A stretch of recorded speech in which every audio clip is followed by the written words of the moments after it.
the Watchers. I am in Defiance. Unfortunately, not joined today by Stevie, so though I will display his power rankings and predictions, he will not be here to basically explain himself or defend himself, so by all means, just go ahead and tag and flame him. All right, here in 10th place for my power rankings, I have DPS for now. So with DPS, it's just really hard to say. Again, I subbed for them week one. It was a bit disjointed, and they haven't gotten to play yet. We should be able to see them play against the Doctors, I believe, and then also hopefully the John Pork Jorkers. So that'll definitely give us a better grasp of their strength. But for now, the unknowns, they always get placed lower. Then, following that up at number 9, I've got Pat the Not Pats. Now, I've always described them as I basically have them on a springboard. I thought they're going to be super good. Unfortunately, week one, dealing with an E-sub, completely changing the team. And then following it up into another matchup where they were defeated previously by the DOV Tigers, them coming in with a brand new AD carry, looking extremely strong, completely different team. Basically, I'm sure the prep basically felt useless going into that. Again, it's hard to really hold it against them, but unfortunately, I have to. So when you start the season 0-2, you generally end up a lot lower on the power rankings. And then in the 8th spot, I have the Doctors. Again, they've played once. I thought they looked pretty decent in their play. Unfortunately, they weren't able to bring home a victory in that, and they haven't played DPS yet, and they're going to play further tonight. So again, I just have them in 8th for now. And partially that was just based off of the strength, I believe, of the team that they had gotten to play before. Then now in 7th, I've got Knights of Ishtar. I hate having Knights of Ishtar at 7th. It just sounds illegal.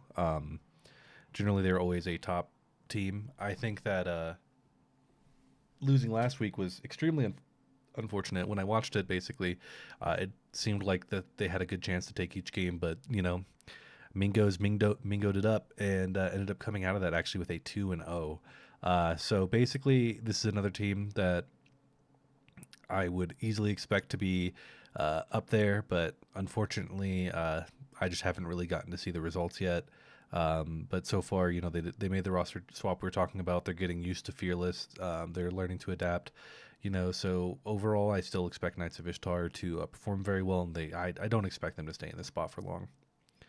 In number 6, I have Maria's Dungeon. Unfortunately, yes, my team is down here all the way at number 6, but that was also because we probably played one of the worst series that I've played in a while.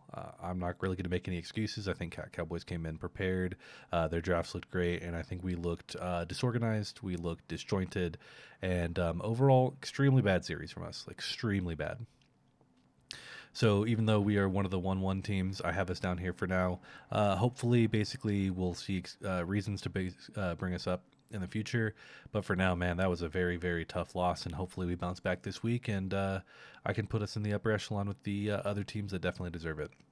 Following up in the 5th spot, after I put them at number 10, once they slotted in their actual AD carry, DOV Tigers looking extremely strong, had a very dominant performance. So I honestly put them 5 spots up, and now they're in the 5th spot place. They look really good. And I think generally, as long as Tiana is allowed to play around bot lane and the rest of the map kind of holds up, I think they're going to be a pretty strong team. And we're going to see a bit more of that this week. Hopefully they go against us, so hopefully we're able to bounce back. But, again, they came back and they absolutely surprised everyone in week 2, so it's very hard to really judge them so far. I put them above my team, of course, because of just how awful we looked the previous week and then how good they looked in the previous week as well. So I do think that their spot is warranted as being another 1-1 team. Then following that up with JPJ, again, I think this team is super good. The series against Glacial Golems was absolutely just fantastic to watch. I thoroughly enjoyed it. I look forward to watching them this week. I think they play very thematically well together. They draft really well. I think they're just a really fun team to watch. So I'm going to go ahead and slot them into the 4th slot because, when you get beat by Glacial and that's your only loss so far, that's not bad. Then we've got Mingos following up the 3rd spot. Mingos looked a bit shaky last week, but again came out with a 2-0, and it just goes to show this team is really hard to put down. And I think it's due to their pretty unique play style. I mean, it might seem just like regular to everybody else, but they're basically BTL's poor version of an LPL team, and they just skirmish you all the time, and it's annoying. Like you just go up against them and you get these fights that you think you're winning, you start snowballing against them, and then all of a sudden they just fight you back at your red, or like all of a sudden there's a skirmish at Raptors, and then like all of these fights just start turning around in these weird ways. It's just hard to really expect what they're going to do next. And I mean, like, they were like the undisputed first seed last season. They've played in Fearless. They've pretty much displayed that they're able to do this. And this is pretty much a similar, if not the same roster that they ran before. And I mean, like, until people stop the Mingos, they're going to be in the top for sure. Following that up, we're going to see Glacial Golems again in number 2. This is 2 spots up. I think that they've looked absolutely great in their games. I think that their drafts have been really good. Their solo lanes are pretty strong. Their bot lane, in general, has seemed pretty good as well. Definitely led by their jungler. I think that they are a very, very exciting newcomer team. It's very fun to watch them play.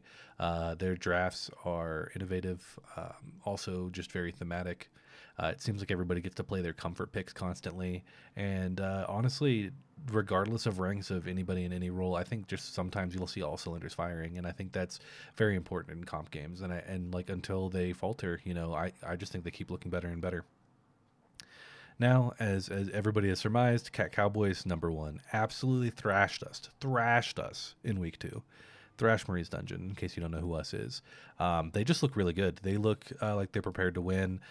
They look like a team that's been tired of being just placed into semis after playing super well all season. Honestly, I think they've also played pretty well in the semis as well. Just, it's a game of runs, and of course any given Sunday. And I think that Cowboys are basically showing that this time we're going to find our Sunday. Now it's time for the predictions. All right, for the first game of the day, we've got Knights of Ishtar versus the Doctors, and I think this is Knights of Ishtar's first time to go ahead and pop back up and show what they're about. It's hard to say again because we haven't seen too much of the Doctors. They've just played one series that they lost so far, but they got 2 series this week to pretty much show a little bit of their pedigree. But again, it's early on in the season. This is when we start being able to really diagnose like where the teams are in relation to each other. But overall, I think we're going to start seeing Knights of Ishtar start clawing some of these victories back and start climbing up the power rankings. I'm going to have to say 2-1 for them. Stevie also apparently agrees. A lot of our predictions are pretty close. Again, we weren't able to record something together this week just from time constraints. So, add them if you disagree. At me if you disagree as well.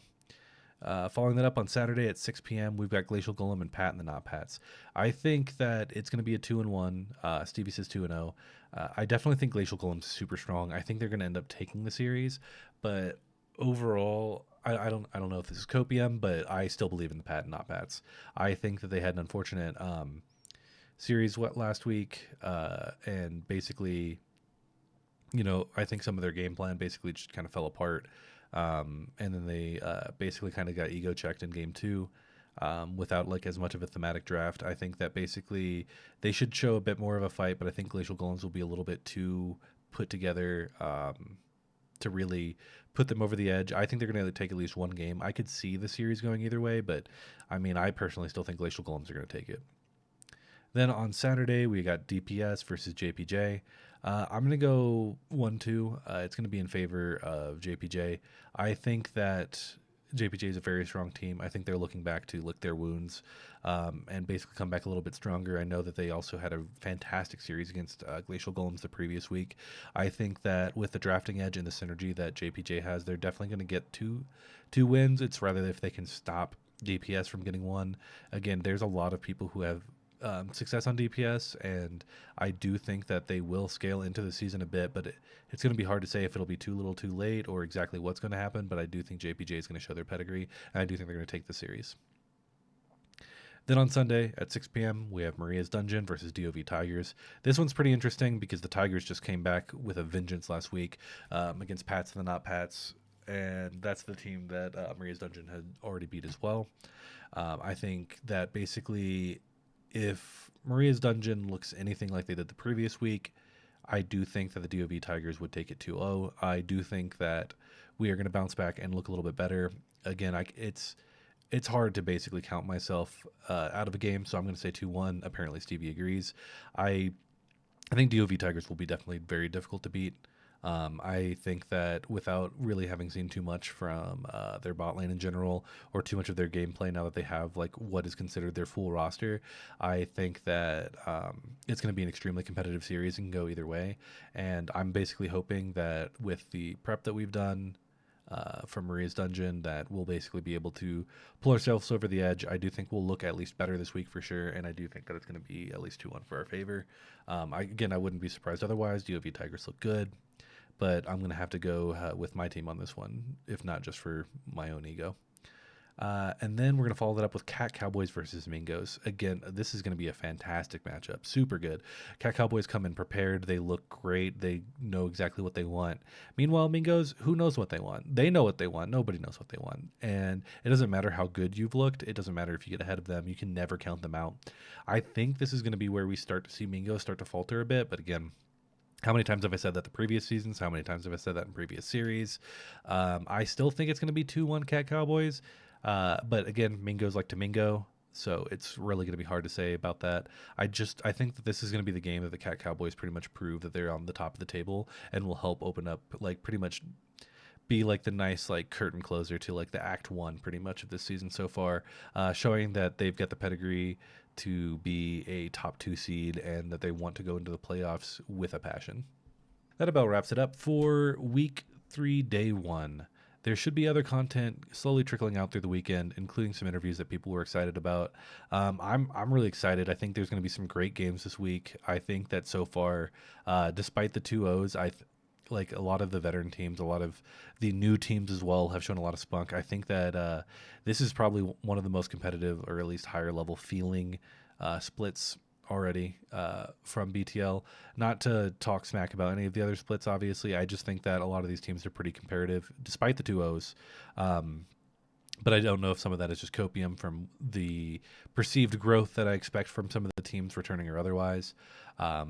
But I mean, I'm excited, and this is already pretty much 1/3 of the season gone. I think by the time we get to the next third, I'm really just hoping there's nobody really completely pulling away in the number 1 spot by week 6. But I'm really hoping it's just going to look like this ugly tiebreaker that's going to make Ito just rip all of his hair out. But I mean, we'll see. But thank you for having me.